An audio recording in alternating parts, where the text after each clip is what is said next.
This meeting is being recorded. Thanks. So today I'd like to gladly introduce our speaker, Gustavo Pazzini de Brito. So he did his bachelor's at the State University of São Paulo, Unesp in Brazil. His master's at the Brazilian Center for Research in Physics, CBPF, where we met. And his PhD, well, he spent part of it in CBPF and part at the Heidelberg University in Germany. And he's currently doing his postdoc in the University of Southern Denmark. So Gustavo is also a friend of mine, so it's particularly a pleasure for me to have him here. And well, he's a very promising young researcher in asymptotic safety and quantum gravity, so he has very interesting works. So I hope you enjoy his talk about a bit of the current scenario in asymptotic safety, and after that, some of his work on unimodular gravity. Okay, so thanks, Gabriel. Thanks, very much for the kind introduction and also for the invitation. It's a great pleasure to be here. I also want to take this opportunity to congratulating you and also the other organizers for this initiative of putting together this community of younger researchers in quantum gravity. That was a very nice initiative. So, whoops. Let me start from the outline of this talk, and I actually want to start by recognizing that it was a bit challenging for me to come to a final outline of this talk, because the last two talks in the seminar series were also about asymptotic safety, and more than that, they were given by collaborators of mine, both Rafael and Mark, which means that they already covered in their talk. Part of their talk was of things that I usually speak when I give a talk on asymptotic safety, so that was the challenging part. But after thinking a lot, I decided to divide my talk in essentially three parts. The first one, in the first one, I want to give you an overview of asymptotic safety, discuss a little bit of what is this and how we study this, and what are the results that are available in the literature, and so on. And in the second and third part of my talk, I will actually talk about something that I did during my PhD, which is related to probing asymptotic safety in a different setting, so in a unimodular gravity setting. So let me start from the first talk, from the first part of the talk. And I want to start from the very beginning, from the very basics, which is basically trying to motivate how we can start from this attempts to merge general relativity and QFT, and how does this get us to asymptotic safety? So let me start from the basic question, whether we can quantize general relativity using quantum field theory tools. So what we want to do here is basically construct a quantum field theory. So thinking in terms of path integral quantization, for example, we want to construct something like a theory that's basically integrate over all possible geometries. This is very hard because this is quite far away from what we have in other quantum field theories. We can bring this a bit closer to what we do in other quantum field theories by basically, instead of trying to quantize all possible metrics, all possible geometries, we try to quantize fluctuations around a given geometry. This makes the situation a bit more treatable from the quantum field theory point of view, but it's still a problematic situation, in particular because if we, from this construction here, we have the appearance of non-renormalizable interactions in our theory. We can try to solve this still in a perturbative setting by adding, for example, curvature square terms, but this leads to some unitarity issues. On the other hand, I would also emphasize that this type of scenario, although non-renormalizable, can also be treated in a consistent way as an effective field theory. which basically means that this is consistent up to I mean, it's consistent to include quantum corrections below a given energy scale that we take here as the Planck scale. But this is a scenario that is not complete in the UV. And we want to do more than that. We want to go, we want to construct a scenario for quantum gravity that is complete in the UV.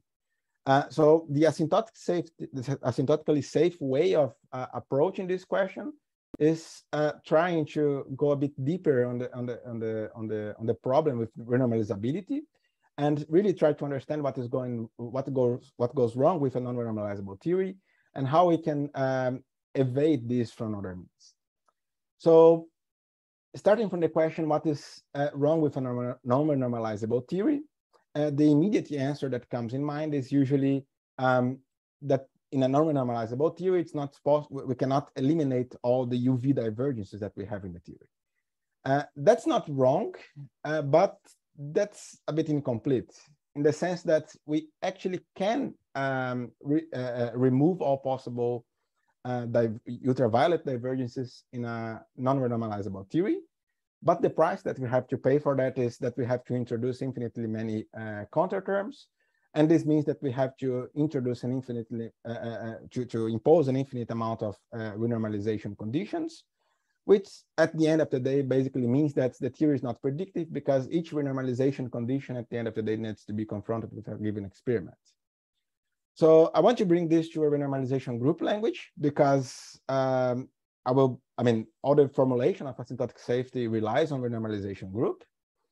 And from the renormalization group perspective, we can think about the problem of a non-renormalizable theory from the point of view of renormalization group flow. We know that in quantum field theory, couplings are not actually constants. They actually run, or they flow with a given set of flow equations, renormalization group equations. And in this language here, the appearance of the necessity of an infinite amount of renormalization group conditions basically means that we need an infinite amount of initial conditions to integrate the renormalization group flow. So let's push this a bit more and go beyond the perturbative paradigm of renormalization. And that's exactly where asymptotic safety enters. So the idea here of asymptotic safety is that we essentially trade the requirements of perturbative renormalization by something else. And this something else is an extra symmetry in the theory. In this case here, a quantum scale invariance theory. So Mark and Rafael already explored this a lot in their talks. So I will just give you a reminder of what is this. And I want to bring this very close to in this, from this perspective of a renormalization group language. So what does scale invariance mean, quantum scale invariance mean in the context of renormalization group? Is that the renormalization group equation, the renormalization group flow, should actually develop a fixed point, which is a point in the space of couplings where all the beta functions, they vanish simultaneously. This is the condition that's in this setting here, brings back UV completion to the theory, but just this condition is not sufficient to bring back predictivity, which is the real problem of a non-renormalizable theory. And for predictivity, we actually have to require a second condition, which is the existence. So associated to this fixed point in the renormalization group flow, we should have a kind of critical surface, which is basically the surface, which is basically a surface that is composed by all the points that can be connected to the fixed point in terms of a renormalization group trajectory. And if this critical surface has a finite number of dimensions, then we have a predictive theory. So that's the idea behind asymptotic safety in a general quantum field theory that's not just related to quantum gravity. And the conjecture here is that the flow, the renormalization group flow of quantum gravity satisfies these requirements. So the renormalization group flow of quantum gravity has a fixed point, and also associated to this fixed point, we have a finite dimensional critical surface. But that's a conjecture. So, and we have no idea on how to prove this conjecture, but we have some tools to explore this conjecture and to validate this conjecture in terms of some evidences. And the tool that we are going to use here, the main tool that is used in the asymptotic safety literature, is the functional renormalization group. And you can think about the functional renormalization group as a kind of stepwise realization of a path integral. So you stay in this path integral or in the functional formulation of quantum field theory. And I want to add here the disclaimer that from now on, I'm basically talking about Euclidean quantum field theory. I will go back to this point when I talk about some of the open challenges in asymptotic safety, but the formulation of functional renormalization group is essentially Euclidean.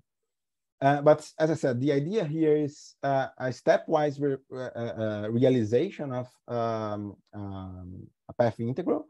And the way that we impose this stepwise regularization is in terms of this kind of IR regulator, this infrared regulator that suppresses modes with momentum below a given RG scale K.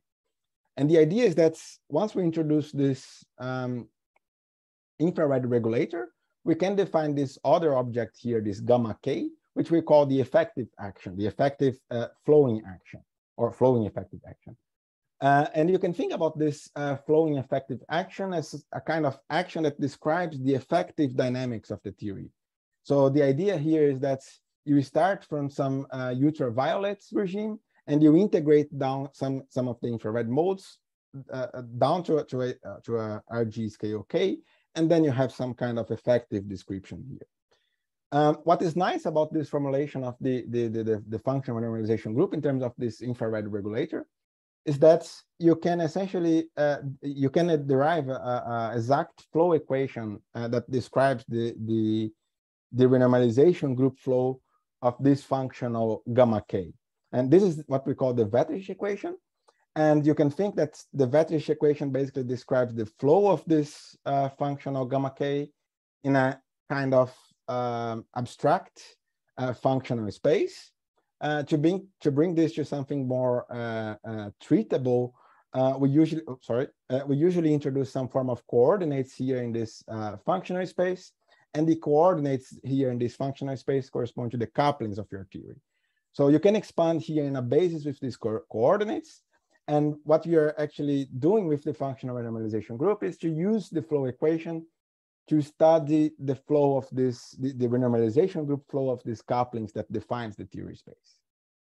Okay, so that's the idea behind the functional renormalization group flow. The functional renormalization group. We have this flow equation, and we want to apply this for gravity. The problem is that in general, the flow equation is hard to solve. We don't know how to solve this equation in terms of in an exact way, although the equation itself is an exact equation. We don't have an exact solution. But we can employ some approximation methods to study the flow of couplings from this functional renormalization group perspective. And the first time that this was applied to gravity was in a seminal work by Martin Reuter, where the kind of approximation that he adopted was essentially a kind of scale-dependent version of the Einstein-Hilbert action. So you basically truncate your theory space in a finite number of operators, and using this truncation as a kind of projection of the flow equation, you can plug this in the flow equation and extract the beta functions for these scale-dependent couplings here. In this case here, we have this scale-dependent lambda here, which plays the role of a scale-dependent cosmological constant. And we have this scale-dependent G, which plays the role of a scale-dependent Newton coupling. And using these techniques, and for example, using this the Einstein-Hilbert truncation, we can find, it was found the first evidence of a fixed point from this functional renormalization group perspective for gravity.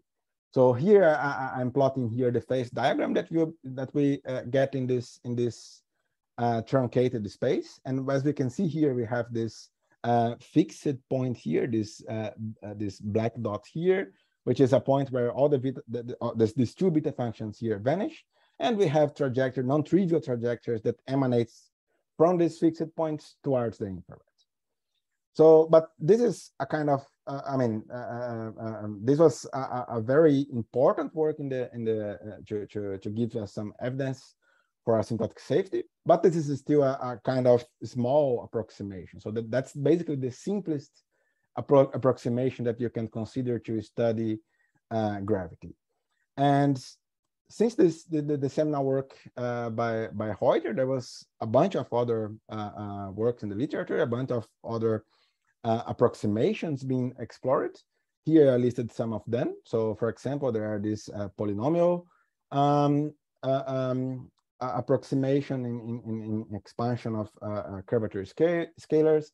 There are some works with non-polynomial truncations. There are works that finds evidences for asymptotic safety, so that finds fixed points in the renormalization group flow of truncations involving other tensor structures formed with, for example, with Hitch scalar or sorry, with the Hitch tensor, or with the Riemann tensor, and so on. And there's also some works that finds evidences for asymptotic safety for gravity coupled to matter. Let me focus in one of them, because I think that this is a quite nice example of to convince us that it makes sense what we are doing. So even though we are doing an approximation without a natural expansion parameter, because we are not doing perturbation theory, there is this, there are some results that give us some confidence that what we are doing makes sense. And one of these results is it's basically using this kind of polynomial truncation for the Hitch scalar. And this was done mainly by the group of the University of Sussex. And so the reason why I wanted to bring this result here is basically because of this kind of fixed point structure that they find in their work. So what I'm showing here in this right in the right panel is basically a kind of normalized fixed point structure. So that it's not exactly the fixed point values, but some form of normalized fixed point structure. And as we can see here, so for each value of this large n here, for this capital N, it corresponds to a different truncation. So for a different level of the truncation. So as we can see here in this panel, what is going on is that for small truncations, we have some oscillation of the behavior of the fixed point structure, but as we continue in increasing the truncation, we actually observe some kind of convergence pattern, in the sense that what is coming next. So if we add new operators to the truncation, it does not destroy the fixed point structure found in the previous approximation.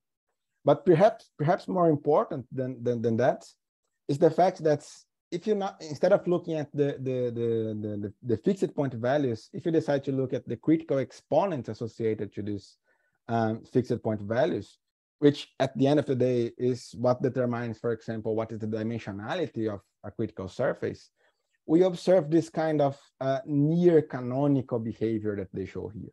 So as we can see here, so again, this is a plot of fixed points for different, critical exponents for different operators, for different truncation levels.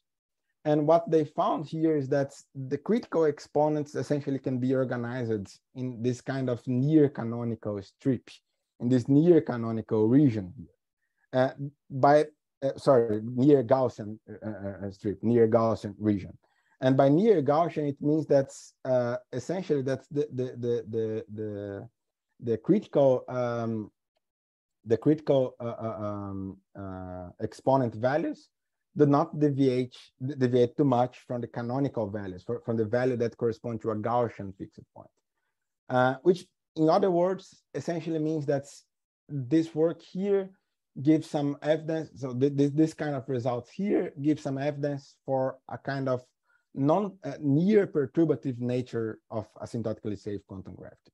So the point is, we have to go beyond the notion of perturbative theory, because we want to go beyond the notion of perturbative renormalizability, but we don't need to enter a very strong non-perturbative regime. So the evidences here show that we just need to deviate from perturbation theory an amount that is sufficient to generate this fixed point structure, but we do not need to enter in a strong non-perturbative regime. Okay. I want to also to discuss a bit some of the challenges in asymptotic safe, some of the open challenges that we have in our fields. I mean, so I try to convey, to advocate in favor of some results that give us some confidence that what we are doing makes sense, but we also have several open challenges in the fields. I've listed here 4 of them, but I mean, this list go on, but let me discuss one by one here. So as I said, and perhaps for me, this is one of the most important challenges. As I said before, when we introduced the functional normalization group, we introduced this as an Euclidean tool, which basically means, which is actually associated to the fact that this equality here that defines a momentum shell that is used to define this stepwise regularization is something that just makes sense in Euclidean. In non-gravitational settings, this is also true. So if you apply functional normalization group methods or Wilsonian methods to non-gravitational theories, the same thing happens. But in non-gravitational settings, we have the chance of essentially moving from Euclidean to Lorentzian using a kind of Wick rotation. And in this case here, it's not true. So in general, in generic curved background, in generic curved space, which is the case that we expect to have in a theory of quantum gravity, the notion of Wick rotation is not well defined. There are some works on I mean, this is just, I'm talking about the open challenges, but there are some works that explores this kind of directions. So for example, based on FRG techniques, there is the idea of exploring Lorentzian quantum gravity using for example, foliated spacetimes. There are also some more recent works that basically consider a different, a kind of modified version of Lorentzian, of the FRG in terms of a kind of Kalan-Szymanczyk regulator. But I won't go into details in that. I also want to mention that there are also ideas of going beyond the FRG framework to probe something about Lorentzian quantum gravity. And one of the ideas is, for example, complement asymptotic safety with another approach of quantum gravity. So for example, you could use causal sets, which is a Lorentzian approach. It starts from a Lorentzian signature to construct quantum gravity. You could try to build some connection between causal sets and asymptotic safety and use the tools from causal sets to probe asymptotic safety. Another problem, another very important open problem in asymptotic safety is related to unitarity. I mentioned that there is a way of, in the beginning of my talk, I told you that there is a way of reconciliating perturbative quantum gravity with renormalizability by adding curvature square terms, but then we have the issue with unitarity. And here in the case of asymptotic safety, it's not clear for us what is the status of unitarity. So, and in particular, the problem here is that part of the problem is that we cannot say if we have unitarity being violated or not in a theory of quantum gravity, essentially because we usually adopt some truncation methods, and from truncation method, the propagator essentially develop what we call fake poles. So this could lead to a kind of apparent unitarity violation, but they are not actually unitarity violation. They are caused by a truncation in the FRG. So the idea here is that to actually say something about unitarity, we would like to actually have access to the full graviton propagator. That's, again, as I said, this is an open problem. There are some recent developments on that. I mentioned here some of the works that if you are interested in reading about that. One of the developments is by trying to reconstruct the graviton propagator from spectral function. The other idea is by following what is called the form factor program, but I will not say anything else in this direction anymore. The next problem that I would like to mention here is about the lack of controlled results in non-perturbative calculations. So as I said, we are going beyond perturbation theory, so we need some kind of non-perturbative methods. The method that we use here is the FRG, which is a very powerful tool, but the problem is that we don't have a very clear or a very natural way of estimating systematic uncertainties in this method. As I told you before, I mentioned these results from the polynomial truncation. We have some evidences for converging results in particular class of truncations, but that's, I mean, it's a kind of compelling evidence, but it's not the full story. One way of getting more confidence about this or getting more control of the methods that we are using is, for example, combining what we are doing with other approaches or other non-perturbative methods. I think that I personally think that this is a kind of important lesson that we can extract from other areas that uses the FRG to perform calculations. For example, there are calculations from condensed matter systems or also from TCD, where combining the FRG with other methods, so learning lessons from other methods, I mean, brought the FRG calculations to a point where they can actually do precision calculations in a non-perturbative regime. And one kind of promising connection that we can build for asymptotic safety is in terms of dynamical triangulation. And for that, I would like to refer to the last talk, so the talk that Mark Schiffer gave here, because he also mentioned about his works on Euclidean dynamical triangulation as a way to probe asymptotic safety. So this finished the, sorry, I still had the last point, I forgot. So the last point in this part of my talk here is about observables in asymptotic safety. And the idea here is that at the end of the day, even if we have a consistent theory of quantum gravity, we want to confront this with experiments. And that's quite challenging because we expect a very high suppression of quantum gravity effects.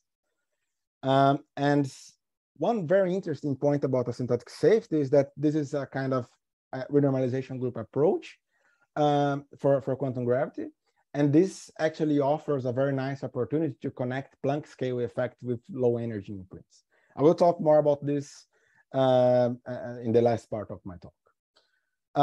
But even if I mean, even though we have this kind of connection between Planck scale and low energy imprints, it's still very difficult to say that we can construct actual observables in quantum gravity, because as an observable, we would like to construct something that is diffeomorphism invariance. So for example, it's gauge invariant, it's background invariant, and so on. So there is still this kind of open problems related to the construction of observables in asymptotic safety.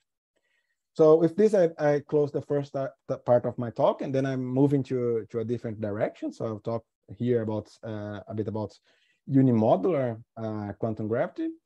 So since I'm not expecting that most of you are familiar with unimodular gravity, let me just give you a very short review of what is unimodular gravity. And in one sense, you can summarize this as a different version of GR, of general relativity, where the metric determinant is fixed. So where the metric determinants correspond to a given fixed scalar density. The way that this, in dynamical terms, the way that this is different from general relativity is that the action for unimodular gravity, essentially, so for example, in a classical sense, the action is basically the Einstein-Hilbert action, but with this fixed metric determinant. This leads to a different equation of motion for unimodular gravity. And the idea here is that we would like to construct something like a path integral for unimodular gravity, which essentially sum over unimodular geometry. So geometries with this fixed metric determinants. There are some points that I would like to make about unimodular gravity here. The first one is that we can show that this is classically equivalent to general relativity, despite this different equation of motion. The second point is that in a unimodular theory, the symmetry group behind the theory is actually smaller than the one in general relativity. So the idea is that in unimodular graphs, the symmetry group is the one corresponding to transverse diffeomorphism. So this TDIF group here, which is basically a kind of diffeomorphism transformation with the diffeomorphism parameter constrained in terms of this equation here. Another very nice point about unimodular gravity is that in this setting here, naturally, we don't have any cosmological constant term in the action, because even if we plug a cosmological constant term in the action, it basically decouples because it does not couple, it's not coupled with any dynamical part of the theory. But we have something like a cosmological constant arising as an integration constant in the theory. So it arises at the level of equation of motion as an integration constant. And this is quite nice because this gives a different perspective on what we call the cosmological constant problem in gravity. The last point that I would like to make here is that there is still some debate on whether these theories, they are equivalent or not in the quantum regime. So I'm pointing out one paper that we wrote last year, where we argue that we can actually, at the level of PEP integral, start from GR and, start from a quantum theory of GR and get to a quantum theory of unimodular gravity. But I want you to focus here in asymptotically safe aspects of unimodular gravity. And in particular, I want to show some results that we found in the last years. The first one was basically exploring kind of unimodular version of the f of r truncation, in particular with this type of polynomial truncation here. One thing different about this unimodular construction or this unimodular studies based on FRG calculations is that we have a kind of different flow equation for unimodular gravity. We have to modify the flow equation by adding this measure contribution here that is related to an extra term that we have because of a different symmetry group. And using this different flow equation, we computed the beta functions for all these couplings here. So G, alpha, and so on, alpha 2, and so on. And here I'm showing here the critical exponents. And as you can see here from this, from the critical exponents of unimodular gravity, we also observe this kind of convergence on the critical exponent associated to a critical exponent to a fixed point in unimodular gravity in this particular truncation of f of r truncation. And the important point here is, besides the stabilization, or besides this convergence on the value of the fixed point, is actually the stabilization on the number of positive critical exponents, which means that the idea that we have a finite dimensional and low dimensional critical surface remains stable against the increasing of high order operators. And I want just to mention here that we also observe the same kind of near canonical scaling or near Gaussian scaling as it's observed in the non-unimodular version of the theory. The other approximation that we explored in this unimodular setting was a kind of approximation involving operators beyond the H scalar. So we have here this kind of combinations with H tensor. And the results are qualitatively similar to the other one. So we also have this kind of, so the convergence is a bit worse than the f of r case. It's not as good as the f of r case, which is an important difference from similar studies done in the context of non-unimodular version. But here, what is most important here is that we still have this kind of stabilization to a near canonical regime, to a near canonical scaling, and also a stabilization on the number of relevant directions, stabilization on the number of critical exponents that are positive. Okay, so and now I would like to enter the last point of my talk, which is I hope I still have some time, right? Yeah, yeah, okay. Which is about trying to search some phenomena, to establish some phenomenological constraints in this unimodular setting.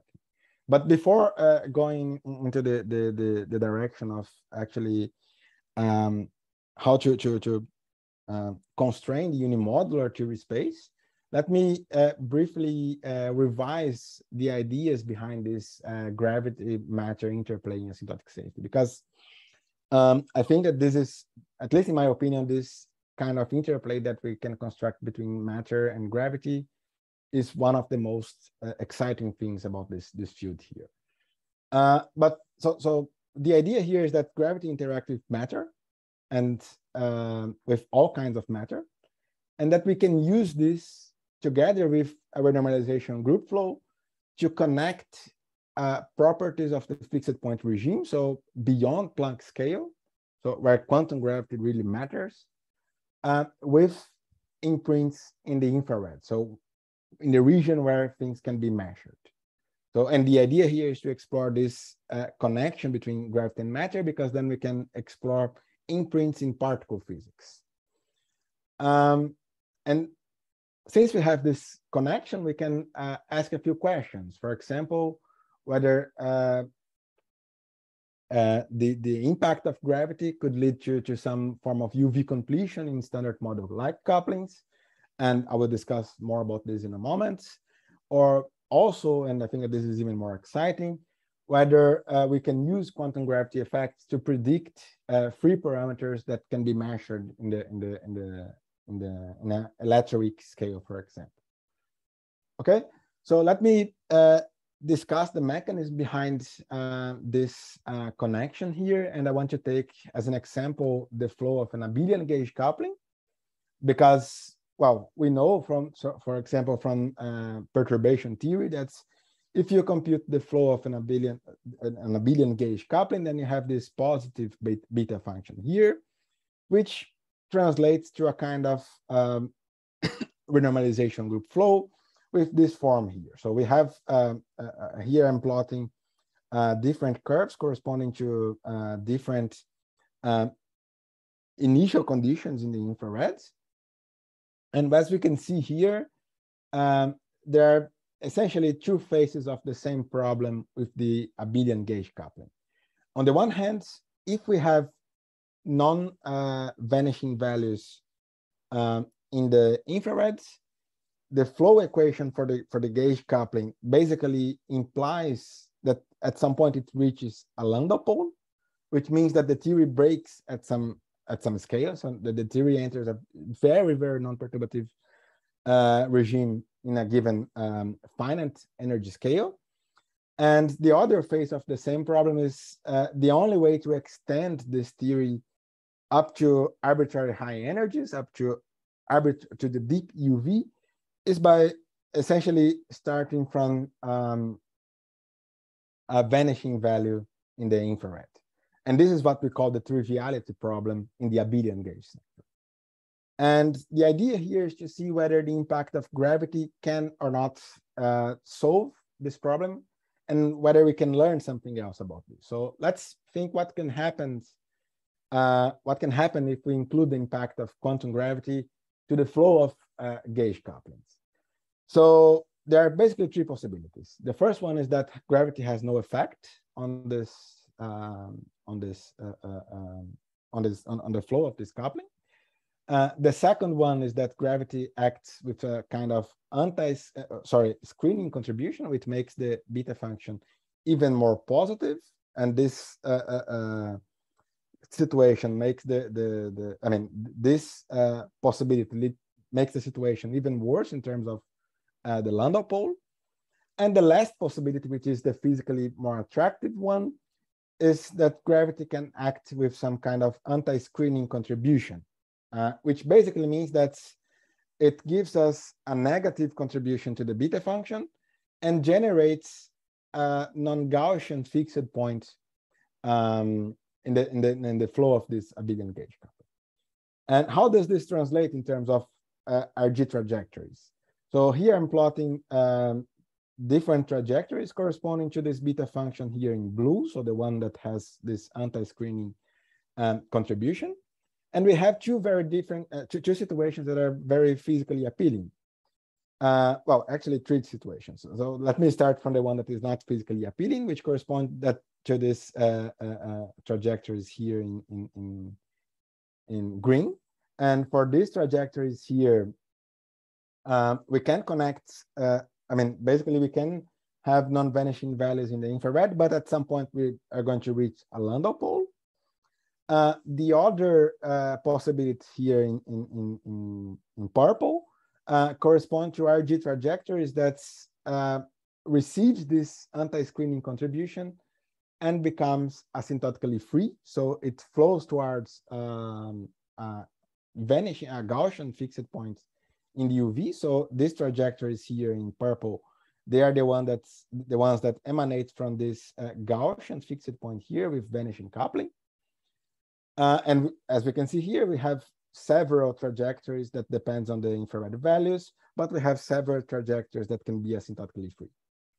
And the third possibility, which is the more interesting one from the physical point of view, correspond to this red line here, where we have a trajectory, sorry.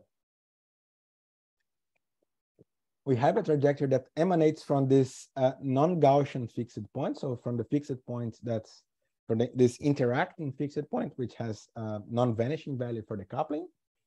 And the important thing here is that we have a unique trajectory flowing towards the infrared, which basically means that the fixed point structure, so what is going on beyond Planck scale, predicts what is going on in low energies. So it gives some imprint from quantum gravity to low energy regime.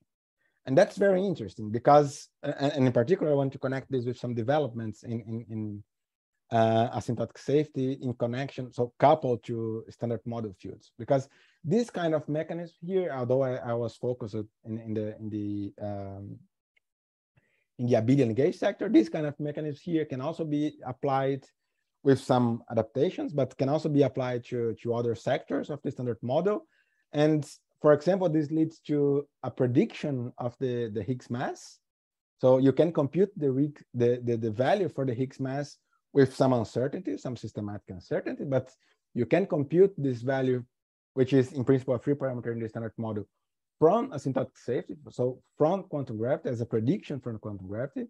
You also can find some mechanism that gives this UV completion to the hypercharged sector of the standard model, which has this Landau pole or triviality problem. So you can also give a solution to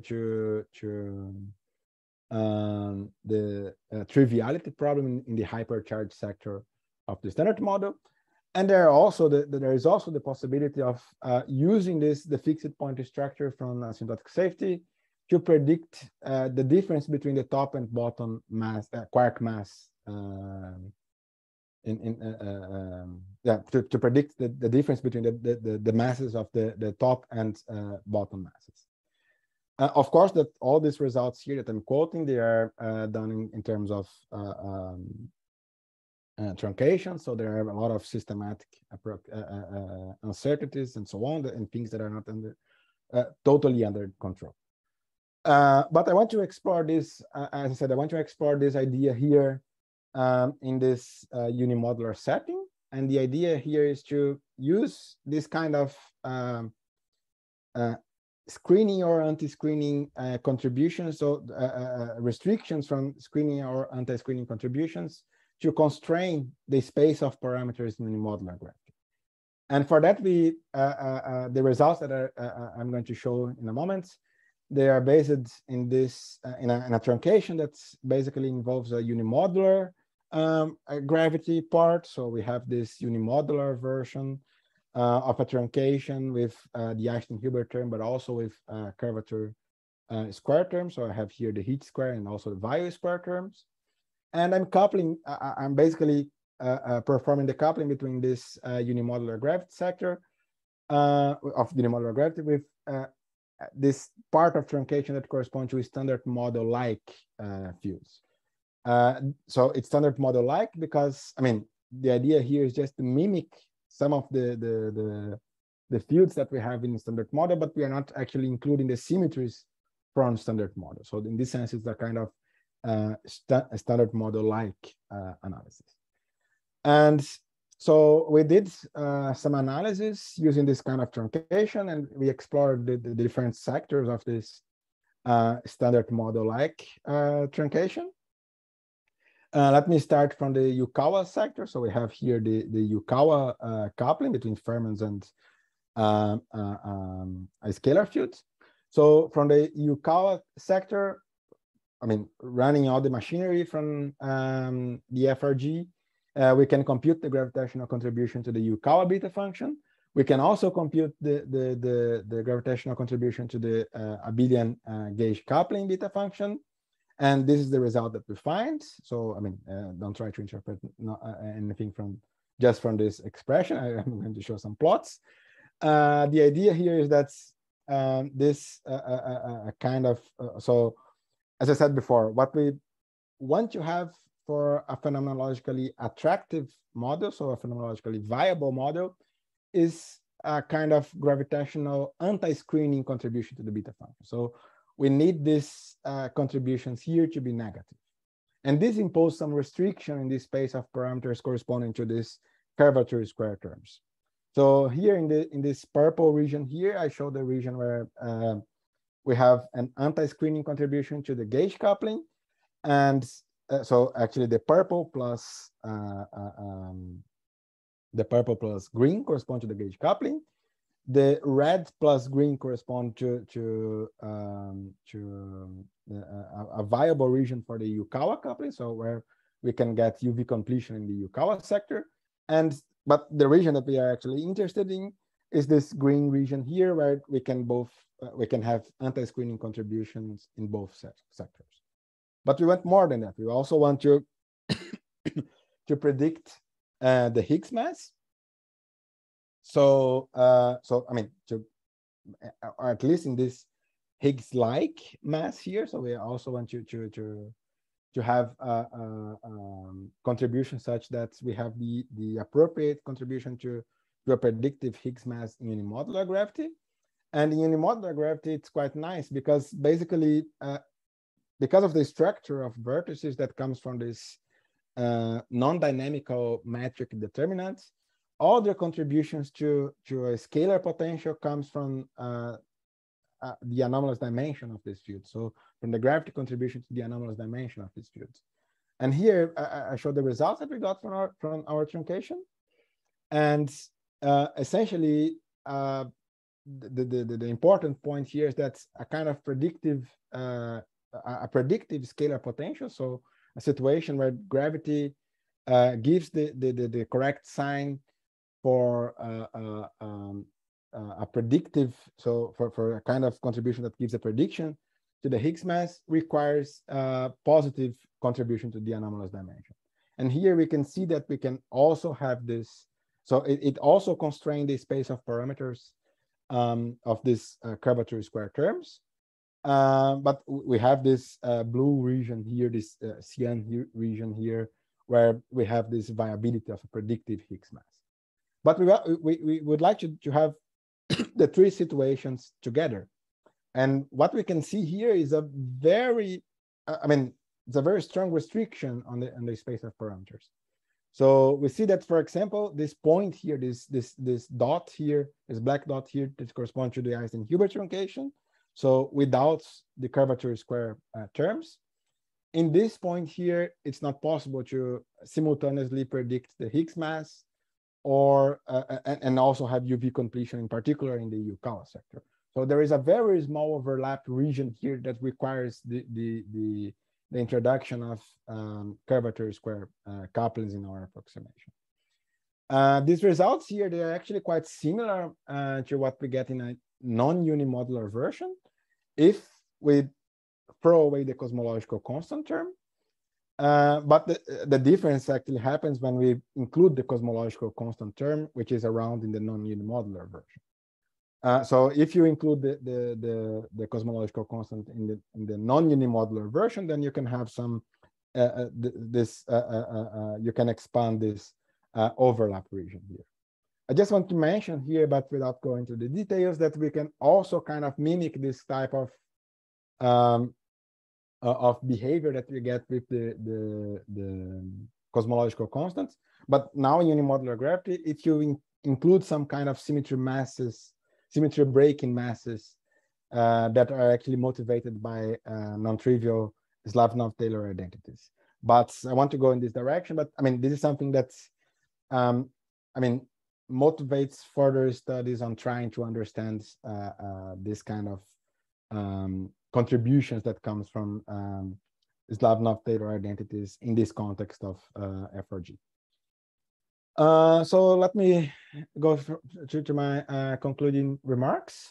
So in this talk, I try to give you an overview of asymptotic safety. So I tried to discuss what is this and how do we study asymptotic safety and what are the evidences from functional normalization group methods. And in particular, I mean, I try to advocate in favor of some compelling evidences for the viability of asymptotic safety from FRG methods. I also try to give you an idea of some challenges that we have on the way. So we still have to understand a lot and to say that we have a consistent theory of quantum gravity from this asymptotic safety perspective.